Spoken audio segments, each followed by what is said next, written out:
Ramdam ang tensyon sa labas ng Supreme Court nitong Miyerkules. One that reflects Nakatakda na kasing ilabas ang resulta ng mga matagumpay na pumasa sa bar exam.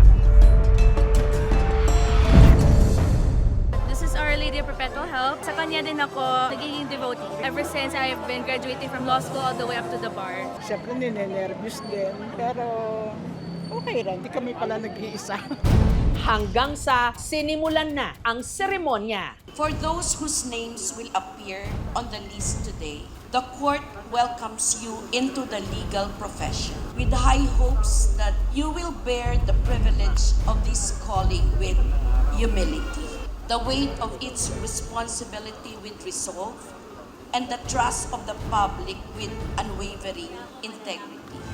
At nang sunod-sunod nang lumabas ang pangalan ng mga nagsipasa,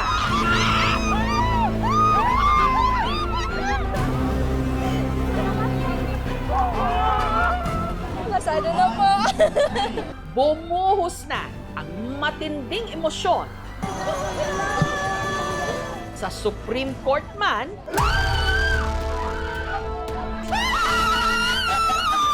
kahit pa sa mga tumutok sa kanilang bahay.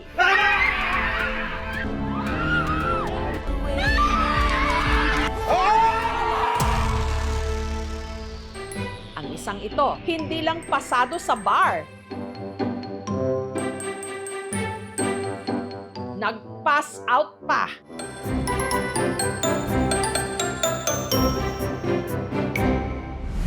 Pero kung meron man daw ipinagmamalaki ang mga tiga Cebu, yan ay ang kababayan nilang hindi lang pumasa, pasok pa sa top 20. For the top 6, From the University of San Jose, Recoletos, Wow, Cebu! Ompad Joey Loyloy.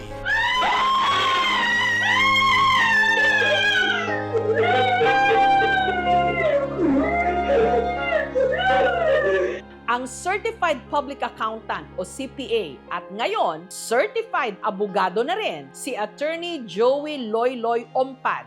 I really did not expect na talaga na to be in the top 20 kasi medyo nahirapan ako. Nag-iyakan kami ng misis ko. God has answered my prayer. Ang emosyon ni Joey bumuhos lalo't hindi naging madali ang kanyang paglalakbay. Si Joey kasi nagmula sa pamilya ng mga mangingisda sa Bantayan Island sa Cebu. Namulat sa hirap si Joey. Ang kanyang tatay Jose, mangingisda. Nagdadaing naman ang kanyang nanay Briza. Yung buhay po namin, yung makakain lang po pag makalaot doon, yung kita parang isang araw lang, enough lang para makabili ng bigas.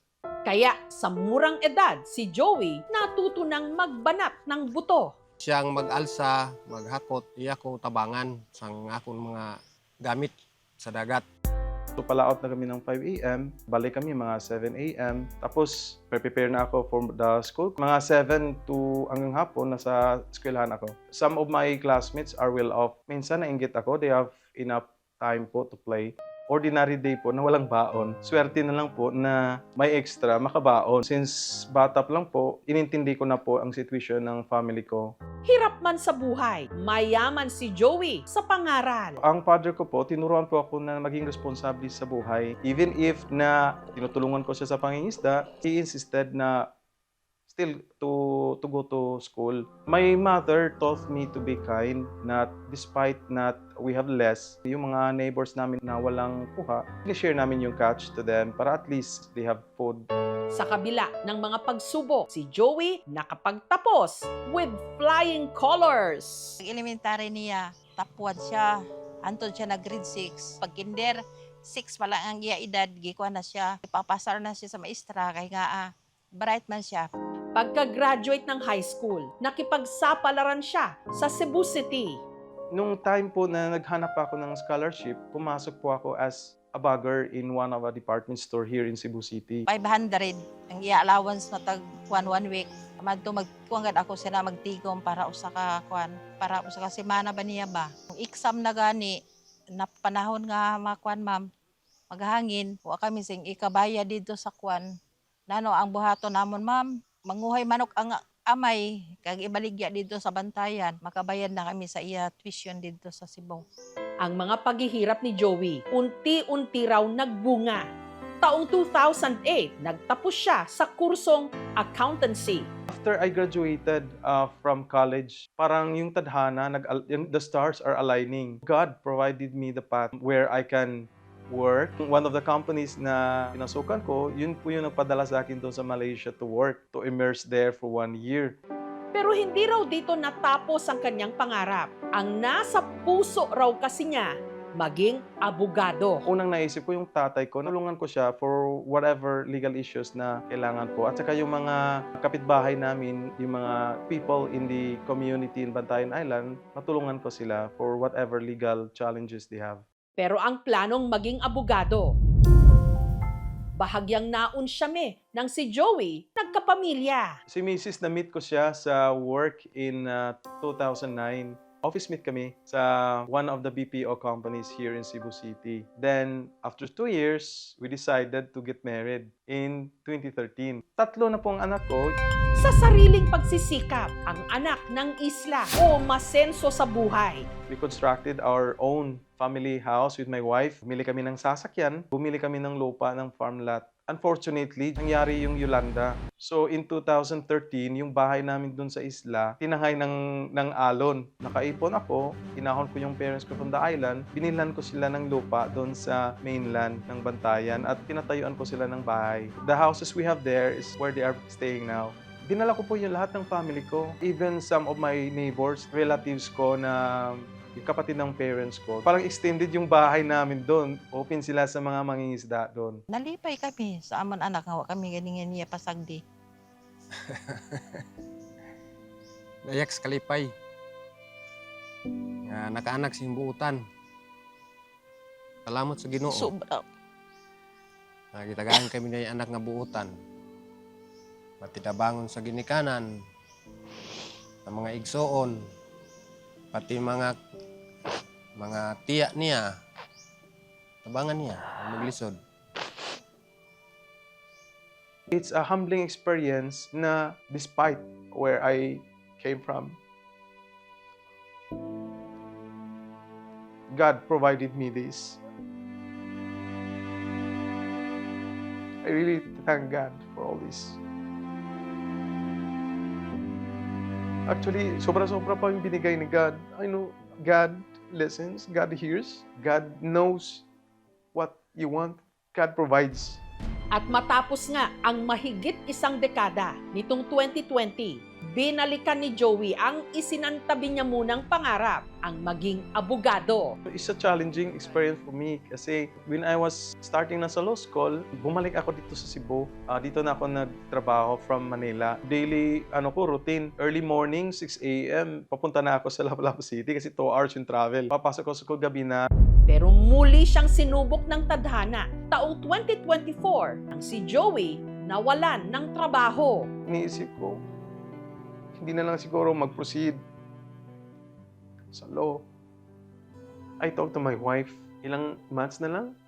12 months for the bar exam. Kung pwede bang ikaw lang muna yung magtustos sa mga bills sa bahay para at least matapos ko yung ilang months.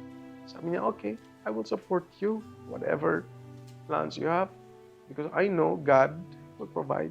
1 year lang naman, sabi ko, it's okay because I know that what he's doing is for the family. I'm all out. When the time I entered law school, I really aimed to top the bar. Yung discipline ko as a fisherman, dinala ko siya sa bar review. Fishermans do not just sleep. Ang ginagawa ng fisherman, inaayos yung mga lambat, inaayos yung mga bangka. They prepared when the storm is out para pag okay na yung alon, lalaot. Yun ang discipline na dinala ko sa law school. By the time bar examination days will come, prepared na ako. At nung nakaraang Setyembre, kumuha na nga siya ng bar exam. At nitong Miyerkules, inanunsyo na ang listahan ng mga bagong abogado. Rank number 6 with an average of 91.25% from the University of San Jose, Recoletos. Wow, Cebu! Ompad Joey Loyloy.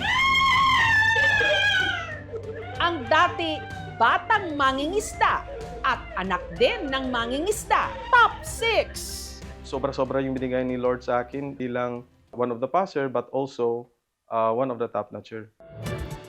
Mula Bantayan Island, lumuwas pa Cebu ang mga magulang ni Joey para personal na batiin ang kanilang anak na bagong abogado.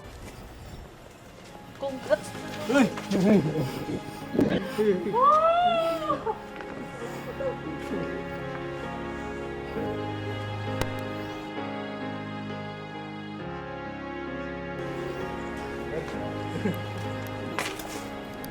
Surprise sa mama na dito. Naguguan, abila ko na dito. Surprise ang papa. Dako kay kong kalipay nga na akong parents karon ni Anhi nagdala sa tarpaulin. Ang gibati kay na akong perti nga kalipay pagkakita na akong sa akong anak. Salamat sa Ginoo. Nakabot na gid ang pangandoy. Luha sa kalipay. Proud kayo na nakakabot siya sina tungod sa iya pagpaninguha sa wa siya magpasagad pagtuon. Wala lang magdahom nga maka-anak bay abogado. Mula sa Lao, dala ni Joey ang mga aral ng pagiging mangingisda. Katulad ng tiyaga sa paghihintay, disiplina sa paghahanda at tapang na humarap sa unos. Rank number 6, Ompad Joey Loyloy.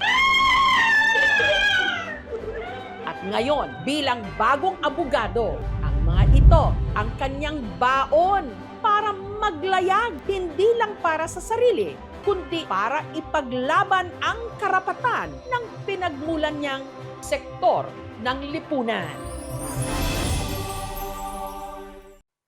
Thank you for watching, mga kapuso. Kung nagustuhan niyo po ang videong ito, subscribe na sa GMA Public Affairs YouTube channel. And don't forget to hit the bell button for our latest updates.